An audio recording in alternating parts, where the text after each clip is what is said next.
Hello friend, I am Pappu Kumar Yadav. Today our article is related to social murder and the missing state.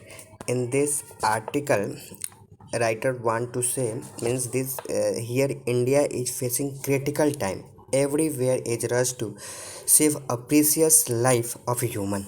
This second wave of COVID-19 more dangerous than the first wave and expose the medical infrastructure of our country as well as the responsibility to save the life of citizens, that is natural rights of the citizens, which enshrined in article 21 of the constitution.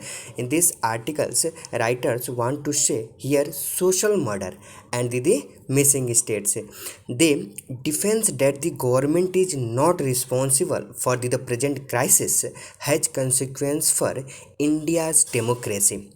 Here, when people are placed under condition which appeals to the brutal only, said Friedrich Engels, what remains to them but to rebel or to succumb to utter brutality. The scenes that was being witnessed in India now are apocalyptic in tone.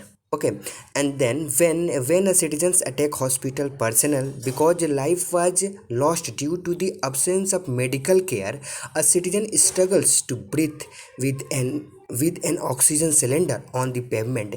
It is a crisis at the multiple level. It is a crisis at a level multiple level. Okay, multiple level, then appealing discourse.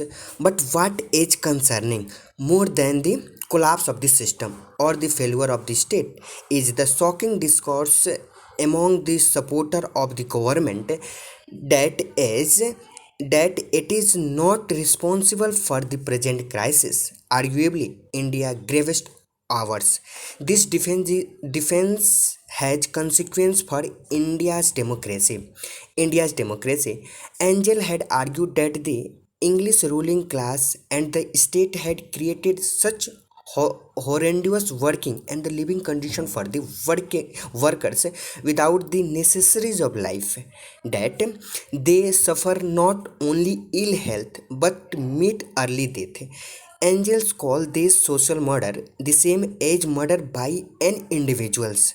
The only difference is that this murder is disguised. For no man sees the murders and the death appears to be a natural one. What we are seeing around in our inability to make the state accountable is social murder. The only difference between Angels England in the 1840s, when it was the working class which was devastated by pandemic, and India now is the pandemic in this wave is not just preying on the most vulnerable population, therefore it is also not invisible any longer. The state's action, but in the first wave of the pandemic in India, the tragic plight of millions of interstate migrant laborers working thousands of kilometers remained invisible. That was a classical case of social murder.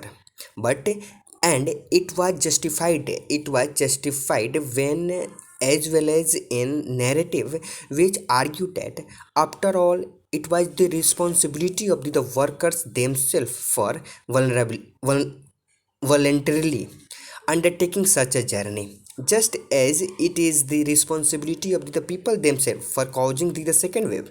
Yet, ironically, when the successful defeat of COVID 19 was celebrated in February by the official resolution of Bharatiya Janata Party, it was the leadership of Prime Minister Narendra Modi that was given credit, not the people. When ordinary people without access to expert advice are asked to own up to their mistake.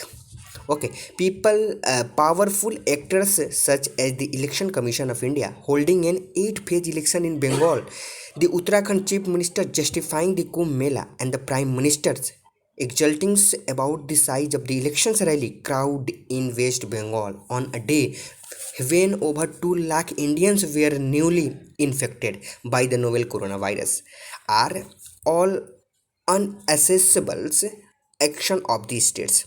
By participating in the state's abdication of responsibility, one is fostering condition of the social murder. The argument that the cremations cannot be shown by the media because they are sacred to Hindu is a part of this sect.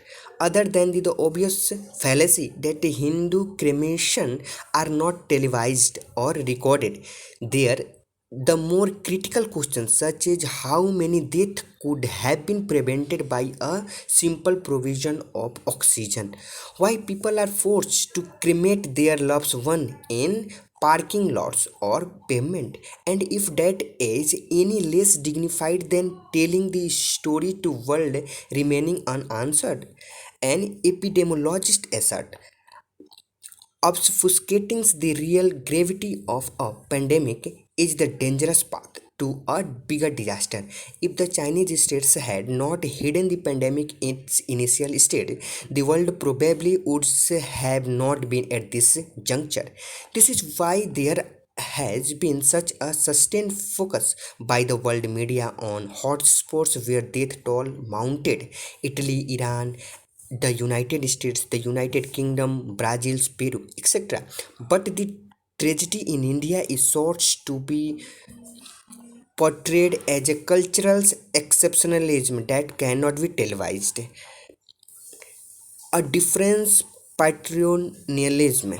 In the last 7 years, the Indian state has acquired distinct tendency of the what socialist Max Weber has called patrimonialism, in which the ruler exercise a traditional form of authority which rests on the sanctity of the immemorial tradition, in contrast to a rule based on a rational legal bureaucracy or impersonal rule.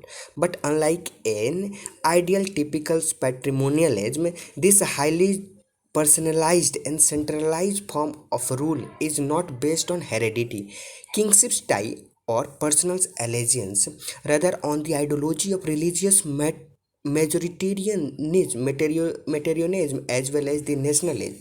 The legalized by election win, duty, patriotism, etc. becomes keywords here, as was telling witness during the misery unleashed by demonetization. Ironically, this patrimonial government, which pride itself as a My Bap Sarkar, the dispensers of benevolence toward the subject overnight transform itself into one which asks citizens to fend for themselves, whether it is by procuring oxygen cylinder or arranging ambulance. This was resulting in the social Darwinism in which only the most powerful have been chance of survival.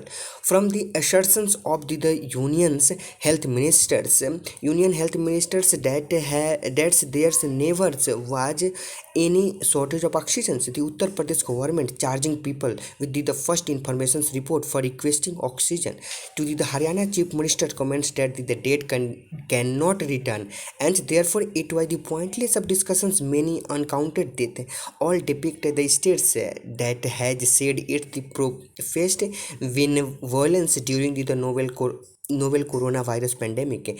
As scholars identify, one of the fundamental problem in pat- patron- patrimonialism is ensuring accountability. Sometimes something that become stars during a pandemic when the patrimonial stage goes missing.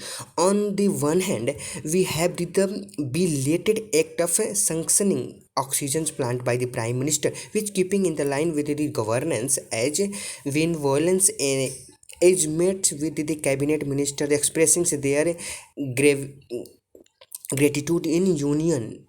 On the other, the prime minister has not addressed the single press conference on the covid-19, quite a stunning fact globally for the head of a democracy become citizens, not subject. While the Swedish Prime Minister was recently subject to questioning by a constitutional committee on the COVID 19 handling, the present Indian state has no means of ensuring a critical scrutiny of the chronology of government decision that led to the current crisis. For the moment, we will have to be content with the scathing observations like those of the Allahabad High Court that death due to lack of oxygen are no less than a genocide.